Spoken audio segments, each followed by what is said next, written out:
불후의 명작을 많이 남겨서 우리들에게 마음의 공감을 지금도 주고 있는 우리 소련의 위대한 우리 소설가 도스토옙스키를 잠깐 봅니다. 저분의 인생은 바로 저기에서 시작이 됐습니다. 끝인 줄 알았는데 처형당하기 바로 직전에 특명이 나와서 집행유예로 목숨이 살림을 받았습니다. 그때로부터 이 도스토옙스키의 인생은 하나님이 주신 나의 삶, 나의 시간, 나의 모든 것 덤으로 주셔서 이제는 목적이 한 가지밖에 없다. 나의 남은 삶, 하나님이 덤으로 주신 인생, 나를 위해서 사는 것이 아니라 정말 주님의 영광을 위해서 살아야 되겠다. 도스토옙스키의 인생은, 그의 모든 행위는 하나님으로부터 받은 은혜의 열매가 되었습니다. 또 한 분이 계신데요, 이분도 소련 분인데 알렉산더 솔제니친입니다. 이분은 1954년도에 불치에 마지막 암을 선고받았습니다. 암을 요즘에도 이기기 힘들다고 하지만 암을 어떻게 견딜 수 없는, 이제 얼마 못 살겠다고 했는데, 제가 오늘 아침에도 어느 분하고 같이 기도했는데 그분의 친척이 캐나다에 사는데 일주일밖에 생명이 안 남았다고 암의 선고를 받았는데, 알렉산더 솔제니친 1954년도에 치유의 광선에 쪼임을 받았고 주님의 은혜로 암병에서 노임받았습니다. 할렐루야. 알렉산더 솔제니친의 삶이 그때로부터 완전히 달라졌습니다. 기적은 옛날에도 일어나고 지금도 일어나고 있습니다.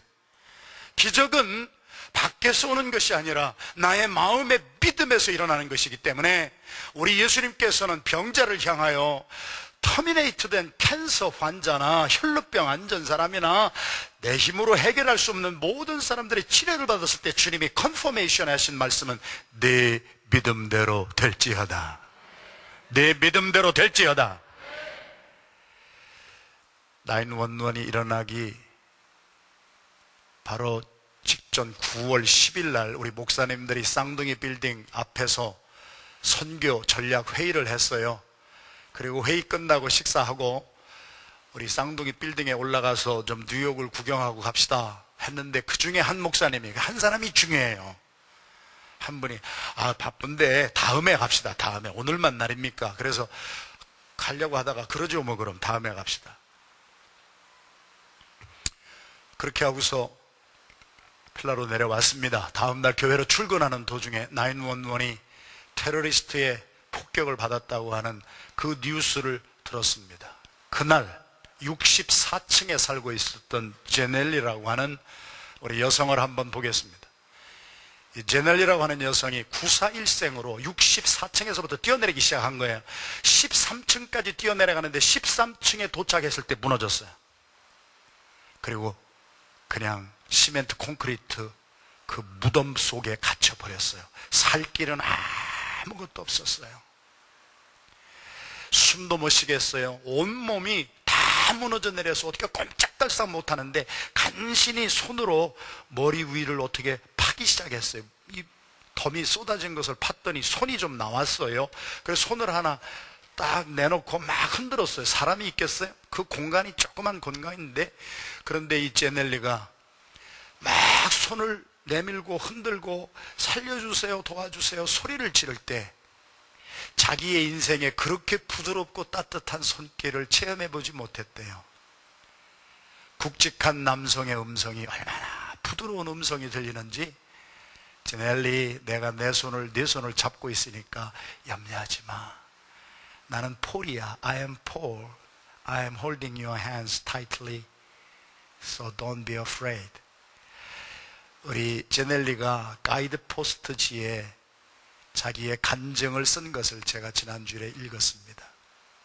너무 부드러운 음성이었어요. 너무 따뜻한 손이었어요. 그래서 그 손을 꼭 잡고 있었어요. 가물가물한 의식 속에서 소망이 생겨요. 이 부드러운 남성, 이분이 손이 나를 잡아주고 있으니까 나는 괜찮겠다, 소망을 가지고 있는데 소리가 들리기 시작하는 거예요. 그러더니 그 폴이 손을 잡고 계속 얘기를 해주던 그 폴이, 아, 구조대원이 이제 왔구나. 이제 제넬리, I'm going to pass your hand to the rescue team. 내가 이제 구조대에게 내 손을 옮길 테니까 염려하지 마. 너는 이제 구원 받았어.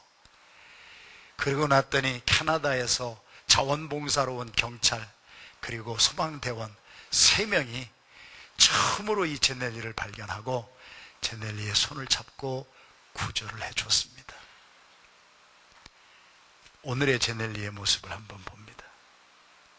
얼마나 씩씩하고 멋있고 활력이 넘치는 여인인지 모릅니다. 구조대에 실려서 병원으로 가면서 제넬리는 3가지를 결심했습니다. 여러분이 조금 더 알고 싶으신 분은 가이드포스트 2011년 작년 9월호를 보시면 표지 모델로 나온 거예요. 제넬리가 병원에 가면서 3가지 결심을 합니다. 첫 번째, 내가 그동안 교회를 왔다 갔다 했습니다. 브루클린 태버네클 교회라고 하는 성령의 역사로 전 세계에서 구경하러 오는 교회가 브루클린 태버네클이에요. 그 교회 다니기는 다녔어요. 성령의 역사가 강력하게 임하는 교회를 다녔지만은 예수님하고 아무 관계없는 교회만 왔다 갔다 하는 삶을 살았던 이 제넬리라고 하는 여성이 죽을 고비에서 목숨이 살려지고 구조대에서 병원으로 실려가는 가운데 3가지 결심을 합니다. 주님, 이제부터 제대로 믿겠습니다. 나를 살려주신 주님, 내 삶 전체는 주님의 것이오니 이제는 교회 왔다 갔다 하는 그러한 삶이 아니라 나 이제 정식으로 세례받겠습니다. 예수 그리스도로 말미암아 구원받은 자의 삶을 살겠습니다. 나 세례받겠습니다. 2번째, 그동안에 데이트하고 있었는데 결혼을 못했어요. 왜? 채느라고. 어떤 날은 괜찮아 보이고 내 인생을 맡길 만한 사람으로 보이는데 어떤 때 보면은 여기 맡겼다가는 내 인생 큰일 날 것 같고, 다른 남자를 보면은 저 남자가 더 좋을 것 같고, 그래서 마음을 잡지 못하던 이 제넬리가 회개하면서 나 회복되는 대로 내 친구하고 결혼하겠습니다. 그리고 3번째, 내 손을 잡아주고, 나중에 보니까 27시간 동안 손을 잡아준 거예요. 27시간 동안 폴이 와서 손을 꼭 잡고 계속 얘기를 해줘서 그 음성을 들으면서 그 따뜻한 손길 때문에 살아난 자기 자신이 갇혀있던 그 시간이 27시간이었던 것을 나중에 알았어요. 이때 내 손을 잡아준 그 폴이라는 사람을 무슨 수가 있어도 찾아내서 내가 감사해야 되겠다. 2가지는 이루었다고 간증했습니다. 교회 가서 눈물로 세례받고 본어게인 거듭난 크리스찬이 되어서 브루클린 태버네클 교회에서 지금 잘 섬기는 제넬리가 됐습니다. 2번째, 결혼할까 말까 하던 그 친구가 너무 사경을 헤매다 보니까 너무 감사한 거예요. 사람이 그렇게 고마운 거예요. 그래서 결혼하고 지금 아기 여러 명 낳고 잘 살고 있습니다. 그런데 3번째는 아직도 찾지를 못했습니다. 27시간 동안 자기의 손을 잡아주고 의식이 가물가물할 때마다 제넬리야, 내가 네 손을 잡고 있어. 깨어나라, 일어나라. 너는 죽지 않아. 내가 너를 꼭 살려주고 말 거야.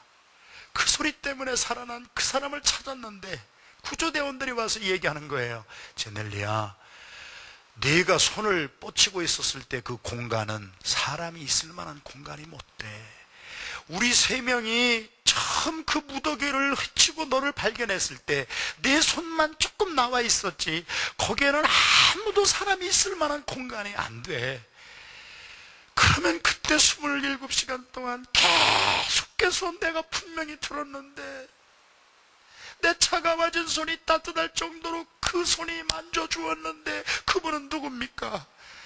브루클린 태버네클의 목사님이 성도인 제넬리에게 대답해 줬습니다. 예수님이 그곳에 임재하셔서 내 손을 잡아주고 너의 의식이 가물가물할 때 너를 그 끝까지 소망을 주어서 살려주신 분은 예수님이시지. 오늘 이들의 삶에는 공통점이 있습니다. 도스토옙스키나 솔제니친이나 오늘 이 시대에 저와 여러분들과 같이 같은 하늘 아래에서 숨쉬고 있는 제넬리라고 하는 이 여성, 내가 어떤 처지와 형편에 있었는지는 모르지만 주님이 도왔기 때문에 내가 살아있다고 하는 것을 깨달은 사람의 삶은 그로부터 절대로 삶이 똑같아질 수가 없습니다. 주님을 만난 사람, 하나님의 사랑을 맛본 사람, 그리스도와 함께 대면을 해서 은혜를 받은 사람의 삶은 절대로 결단코 만나기 전의 삶하고는 같을 수가 없습니다. 이들의 삶은 세 방향으로 달라졌습니다. 새 생명 얻은 자의 삶은 세 방향을 가지고 있습니다. 오늘 이사야서 58장에 저희들이 봉독한 말씀을 보면 우리가 잘 아는 대로 이 말씀은 금식장입니다. 금식장. 그래서 은혜를 받은 사람들이, 이스라엘 백성들이 은혜를 받고 나니까 주님 앞에 내가 이 땅에 살 수 있는 거, 사람이 제일 귀한 것이 양식, 음식 먹는 거. 내가 그냥 밥을 안 먹어서 요새 힘이 안 생겨요. 먹는 거, 이것이 우리에게 얼마나 중요하느냐. 어떤 분은 배가 안 고픈데도 12시 딱 지났다는 것을 알고 난 다음에 배고파 죽겠다 이렇게. 그런데 은혜를 받고 나니까요, 내가 가장 중요시 여기던 양식도 내가 끊으면서 주님 앞에 나의 삶을 드릴 수 있는 하나님이 기뻐하시는 금식의 삶이 구원받고 변화받은 사람 속에서 일어납니다. 하나님을 향한 방향이 달라집니다. 두 번째, 저희들이 봉독한 대로 7절에서 11절까지 내 옆에 있는 줄인 자들을 향한 마음이 동하기 시작합니다. 세 번째, 그래서 내가 어떤 일을 통하여서라도 구원받고 생명의 구원함을 받은 사람의 삶은 절대로 똑같아질 수가 없습니다. 가치관이 똑같을 수가 없습니다. 그래서 사도 바울은 빌립보서에서 내가 우리 예수님 만나서 구원받고 나니까요, 내 가치관이 달라졌어요. 예수 믿고 변화받은 사람의 삶의 핵심에 일어나는 것은 가치관의 변화입니다. 내가 예수 알기 전에, 내 생명이 구원받기 전에는 내가 세상에서 돈을 가장 귀중한 것으로 여겼는데, 내가 세상에서 가장 명예를 귀중한 것으로 여겼는데, 내 자존심을 가장 귀중한 것으로 여겼는데, 내가 유대인 중에 유대인이라고 하는 바리새인 계통의 나의 가문을 너무 귀한 것으로 여겼는데, 예수님 만나서 내 생명이 구원받고 나니까 예수님 알기 전에, 예수님 만나기 전에 내가 세상에서 그렇게 귀하게 여겼던 것들이 배설물 정도밖에 여겨지지 않아서 우리 주 예수 그리스도의 지식을 아는 고상함을 인하여 내가 세상에서 가장 귀중히 여기던 것들을 배설물처럼 버리노라. 할렐루야. 주님을 만나고 난 삶에는 같을 수가 도저히 없지요. 저는 여러분들에게 도전합니다. 여러분들이 예수님을 몇십 년을 믿으셨고 교회를 몇십 년을 나오셨습니까? 그런데 여러분들이 예수님을 알기 전의 삶하고 지금하고 똑같다면요, 우리들의 삶에는, 신앙에는 뭔가 심각한 문제가 있습니다. 지난 밤에는 제가 이 메시지를 준비하면서 잠깐 묵상하려고 하다가 성령의 감동을 받기 시작하는데, 밤새 지난 31년 동안 한국을 떠나서 미국에 와서 제가 선교 사역 사명할 때부터 아리 안디옥 교회 사명 감당할 때까지 주님이 나에게 무슨 일을 하셨나를 한번 적기 시작해 봤어요. 깨알같이 적어지는데 끝이 없이 나오는 건데, 그 중에 몇 가지만 제가 너무 감동이 돼서, 야, 주님이 나를 이렇게 살려주셨구나. 우리는 솔제니스트나 도스토옙스키나 우리 911 때 건물에 무너진 범위 속에 갇혔던 제넬리 같은 사람처럼 이러한 드라마틱한 극적인 체험은 없다 할지라도 우리 작은 것 하나하나 속에서 주님이 없었으면 내가 살아있을 수 있을까? 여러분들도 한번 생각해 보세요. 저는 제가 공부할 때에 같이 공부하셨던 계기호 목사님, 제가 그 교회, 섬기시는 교회 3번이나 집회를 가서 집회를 인도해드리고 너무 힘들었던 교회예요. 30명 모이다가 또 어떻게 해서 50명 모이고, 제가 3번째 집회할 때 한 100여 명 이상 모여서 목사님이 너무 신이 나가지고 교회가 성장하고 성도들의 삶이 변하니까 얼마나 신이 났어요. 그래가지고 신방 다니시다가 병원에 신방 가셨다가 나오시다가 쓰러지셔서 돌아가셨어요. 궤 목사님 뉴저지에서 장례 예배가 있는데 새벽기도 끝나고 제가 장례 예배 참여하느라고 95번 하이웨이 타고 막 늦지 않게 달려가다가, 저 개인의 문제는 이 잠이 부족해서 늘 하이웨이 달려가다가 그냥 운전하다가 자는 거지요. 그냥 자다가 눈을 딱 뜨니까 차가 있어서 그냥 부딪히고 말았지요. 그런데 그런 가운데서도 주님은 머리털럭 하나 다치지 않고 차는 부서져도 살려주시고, 신방을 다니다가 저희 아내하고 그 복잡한 사거리에서 신호등 빨간불 받아가지고 브레이크를 딱 밟고 빨간불 잠깐 기다리는 도중에 또 저와 저희 아내가 입신의 경지에까지 그냥 들어가가지고 푹 자는 바람에 뒤에서 오던 자동차들이 빵빵 눌러도 대답이 없고, 그러니까 신호등이 몇 번 바뀌는 가운데도 그냥 차가 움직이지 아니하니까 지나갔던 미국 할머니 한 분이 다시 돌아왔는데도 그대로 있으니까 차에서 내려서 저희 차에 와서 있는 대로 문을 두드리는데, 그때 저와 아내가 동시에 깼어요. 저는 그 할머니의 모습이 지금도 보여요. 얼마나 화를 내는지, 눈꼬리가 올라갈 때까지 다 올라가가지고 나는 너희들이 죽을 줄 알았다, 내 길 가다가 그렇게 빵빵 눌러도 너희들 도대체 뭐 하는 사람이기에 자동차 안에서 자냐, 그랬는데 그때까지도 보니까 브레이크를 밟은 제 발이 떨어지지가 않았다는 얘기야.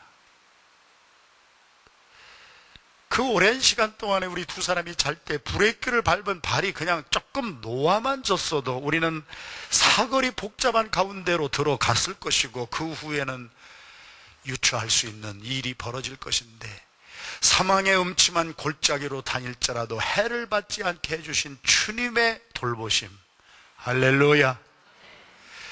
뉴욕 브롱스에 집회 인도하러 갔다 밤중에 오다가 본래도 눈이 나쁜데 깜깜한데 눈이 안 보이니까 하이웨이, 롱웨이로 들어가가지고 들어는 갔는데 갑자기 앞에서 수백 개 헤드라이트가 나를 향하여 돌진을 해오는, 있는 힘을 다하여 브레이크를 밟고 앞에서 오던 차들도 끽 하면서 다 서기는 섰지만 너무 빨리 오니까 그냥 꽝 부딪혔는데, 그 차가 쓰더니 2명이 총을 들고 뛰어나와서 총을 겨누는 게 보니까 경찰 백차하고 충돌을 해서, 그날 경찰이 한 말이 지금도 기억이 나고요. 제가 목사라는 것을 알고 제가 집회 마치고 필라델피아 촌사람이 내려간다고 하는 것을 알고, 처음에는 제가 마약에 중독이 돼서 하이웨이에 거꾸로 두는 사람이 간혹 그렇게 많이 있답니다. 그래서 처음에 총 들고 와가지고 아무 말도 묻지 아니하고 저를 딱 옆으로 빼더니 저의 차를 앞자리부터 뒷자리 소파 다 뒤져서 마약 찾느라고. 그러다 제가 목사하고 여차는 저차고 이 차는 이 차에서 내가 이렇게 됐습니다. 그랬더니 그 경찰이 마지막에 남겨준 말, 목사님, 오늘 우리가 이 앞에 없었으면 목사님은 오늘 그냥 천국으로 직행하셨습니다. 오늘 마침 우리가 이렇게 앞에 나가니까 뒤에 차들이 여기 시속 80마일 이상 다 달리는데 우리 경찰이 앞차 가니까 뭐 경찰을 추월할 수는 없으니까 다 살살살살살살 가다가 목사님 하나님이 도우셨습니다. 목사님 필라델피아 가실 수 있겠습니까? 그래서 나 여기가 어딘지 잘 모르겠습니다. 그랬더니 목사님 스페셜 트릿을 한번 해드리지요. 우리 턴파이크까지 안내해드리겠습니다. 그래서 앞에서 빨간불, 파란불, 노란불 경찰의 에스코트를 받아가지고 그리고 필라델피아 내려오는 우리 턴파이크까지 인도를 받은 것은 우리는 졸기도 하고, 내가 판단을 했는데 이게 살 길인 줄 알았는데 들어가는데 죽을 길로 들어가기도 하고, 나는 내가 잘났다고 내가 상황 판단하고 내가 결정하고 내가 다 그렇게 했어도 사람의 생각에 그 길이 사는 길 같아도 필경은 멸망할 길을 갔음에도 불구하고 주님이 그 가운데 있어도 내가 무엇이길래 나를 붙들어 주시고 보호해 주시고 지켜주신 하나님의 보이지 아니하는 손길이 있기에 오늘 저도 여기에 있고 여러분들도 있게 된 줄로 믿습니다. 이런 체험을 한 사람들의 삶이 어떻게 그의 삶이 달라지지 않을 수가 있느냐?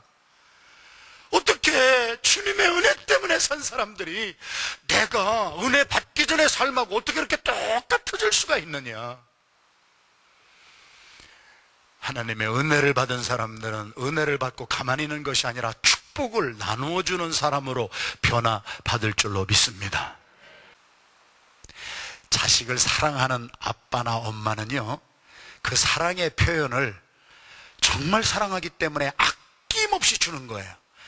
아들을 만나가지고 I love you, I love you만 한 것이 아니라 아들을 사랑하고 딸을 사랑하기 때문에 먹을 것도 사다 주고 입을 것도 입혀주고, 사랑의 그 나타나는 표현이 행위예요. 2012년도에 필라 안디옥 교회 하나님이 성령의 감동으로 주신 표어, 배너 스테이트먼트, 배너가 있잖아요. 배너 스테이트먼트, 이것을 우리는 표어라고 그러는데, 우리의 배너 스테이트먼트 표어가 뭡니까? 야고보서 2장 18절이에요. 나는 나의 믿음을 행위로 너희에게 보여주리라 하는 이 말씀은 전체 컨텍스트에서 우리가 잘 이해를 해야 돼요. 두 종류의 사람이 있어요. 제가 다음 주일에 주보에 나오는 칼럼을 오늘 썼는데 그것이 바로 그거예요. 두 종류의 사람인데 어떤 사람이냐? 첫째, 바리새인과 서기관 같은 사람이에요. 마음에는 사랑이 없어요. 마음에는 주님을 사랑하는 마음이 하나도 없어요. 그런데 법이 그렇게 하라고 하니까 사랑이 없는데도 나와서 기도하려니까 얼마나 힘들겠어요. 마음이 하나도 없는데 와서 있는 척 하려니까 얼마나 괴롭겠어요. 마음에는 그 사람을 사랑하고 품어줄 마음이 하나도 없는데요, 아주 그냥 얼굴도 쳐다보기 싫은데요, 할 수 없이 그냥 겉으로 웃으려니까 얼마나 얼굴에 근육이 뭉치겠어요. 바리새인과 서기관들은 그것 때문에 예수님에게 책망을 받았잖아요. 야고보서 2장 18절에 나의 사랑, 나의 믿음을 내가 행위로 보여주리라 하는 것은 그 뜻이 아니에요. 내가 없는 것을 막 율법주의로 법이 있기 때문에 할 수 없이 막 하는 것이 아니라, 진정으로 사랑하는 사람은 가만히 있어도 그 사랑이 표현이 됩니다. 정말 여러분이 사랑하는 사람을 만나보셨어요? 제가 42,828번째 하는 간증, 제가 조지아에서 살 때 저희 아내를 만나가지고 아내하고 1년 데이트를 하는데, 씌운다고 그러잖아요. 이게 씌워. 딱 씌워버리니까 조지아에서 워싱턴에 있는 저의 아내를 만나러 올 때 조지아에서 꽃집에 가서 장미를 12송이 사가지고, 들으실 분은 들으시라는 얘기예요 오늘. 그리고 꽃병에다가 물을 담아가지고 그거를 가지고 비행기를 탔던 이 촌스러운 남자, 워싱턴 공항에 내리면 더 싱싱한 게 거기 있어요.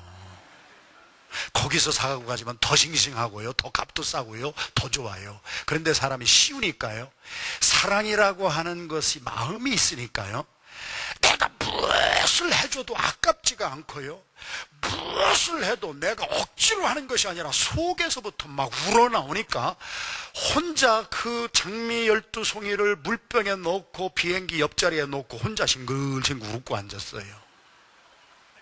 이런 사람을 가리켜 정신 나간 사람이라고 그러는 거예요. 믿지 아니하는 사람들이 예수 믿는 사람들을 보면 정신 나간 거예요. 무엇인지는 모르지만 저 사람들을 끄는 것이 뭐냐? 여러분들은 어떤 부류입니까? 율법이 있기 때문에 주일날은 교회 가야 된다고 하는 법이 있기 때문에 여러분 싫어 죽겠는데 가서 막 텔레비전 보고 싶고, 오늘은 막 오늘 또 슈퍼볼 하는 날인가 막 그래가지고 오늘 막 그것 때문에 준비를 벌써 막 팝콘부터 시작해서 준비하고 그냥 막 가려고 하는 사람이 있나? 아니면 지난 일주일을 되돌아봐도 주님의 은혜가 없으면 나는 살 수가 없는 사람이었는데, 나의 직장에서 주님이 나와 동행해 주시고 그때그때 위기 때마다 지혜를 주시지 않았더라면 내가 헤쳐갈 수도 없었는데, 나의 사업장에서 다 힘들고 어려운데 주님의 은혜입니다. 이것이 감사해서 나오는 두 번째 종류의 사람은 세리와 창기 같은 사람. 성전의 문에 들어올 때 주님의 은혜만 생각하면 나 같은 죄인을 용서해 주신 그 주님의 사랑이 너무 감사해서, 하나님, 내가 가진 것은 많이 없어도 내가 둘의 돈밖에 없지만 가진 건 모두를 주님 앞에 드립니다 하였던 재물의 청지기의 삶을 잘 살게 한 것은 율법이 아니라 그 사람 속에 있는 하나님의 은혜와 사랑을 체험한 비율이 나타나는 것이 행위인 줄로 믿습니다. 사도 바울이 고린도전서에도 고백합니다. 나는 가난한 자 같지만 많은 것을 가진 부유한 사람이요, 나는 없는 자 같아도 나누어 주면서 사는 사람이요, 나는 무명한 자 같아도 유명한 사람입니다. 흩어 구제하는 것, 나누어 주는 것. 여러분, 하나님이 보시기에 얼마나 좋은 삶이 된 것은 하나님의 속성 자체가 생명을 나누어 주신 분이기 때문에, 우리 오늘 저와 여러분들의 삶에 나눔을 통하여, 드림을 통하여 물된 농산 같은 은혜가 넘치는 복된 종들의 삶이 되시기를 주님의 이름으로 축원합니다. 시편 37편 26절의 말씀은 종일토록 베풀어주고 나누어주고 사는 사람은 그 자손들이 그렇게 축복을 받으리라. 저는요, 제 간증입니다. 제가 축복 많이 받고 삽니다. 어떻게 하나님이 나 같은 것을 이렇게 축복해 주실까? 첫째는 하나님의 은혜요. 둘째는 우리 부모님을 잘 만났어요. 우리 부모님이 어렸을 때부터 저에게 가르쳐 주신 것은 있는 거 꺼내가지고 자전거 뒤에 실어가지고 오늘은 이 집 갖다 주고 내일은 저 집 갖다 주고 계속 배운 것이 우리 부모님이 맨날 주는 삶을. 그때는 내가 입이 이렇게 나왔지요. 저것만 안 주면 내가 쓸 수가 있을 텐데, 저것만 없으면 내가 좋았을 텐데. 지금 보니까 시편 37편의 말씀이 이루어지는 거예요. 베풀어주고 나누어주는 사람의 삶에는 그 자손들이 그대로 그 축복을 받게 되리라. 할렐루야. 드림과 나눔의 삶이 재물의 청지기의 삶을 사는 사람이에요. 여러분, 나눔을 통하여서 하나님의 사랑을 나누고 여러분들을 통하여서 믿지 아니하는 사람들이 주님 앞으로 인도함을 받는, 우리 놀랍게 쓰임받는 우리 조나단 에드워드 목사님의 마지막 말씀입니다. 나는 땅의 것으로 드렸더니 하나님은 하늘의 것으로 내게 주셨습니다. 오늘 찬양대 평안 찬양했습니다. 평강 돈으로 사실 수 있는 줄 아세요? 밤에 잠 못 이루시는 분들, 수면제 잡수시는 분들, 여러분, 평안이 그렇게 돈 주고 살 수 있는 것인 줄 아세요? 돈 주고 못 사요. 돈 주고 못 사는 평안, 우리 주님이 주시는 거예요. 나는 주님 앞에 작은 땅의 것을 드렸더니 하나님은 하늘에 신령한 것으로 내게 넘치게 주셔서 넉넉히 이기며 살아가는 능력 있는 종들의 삶이 다 되시기를 주님의 이름으로 축원합니다.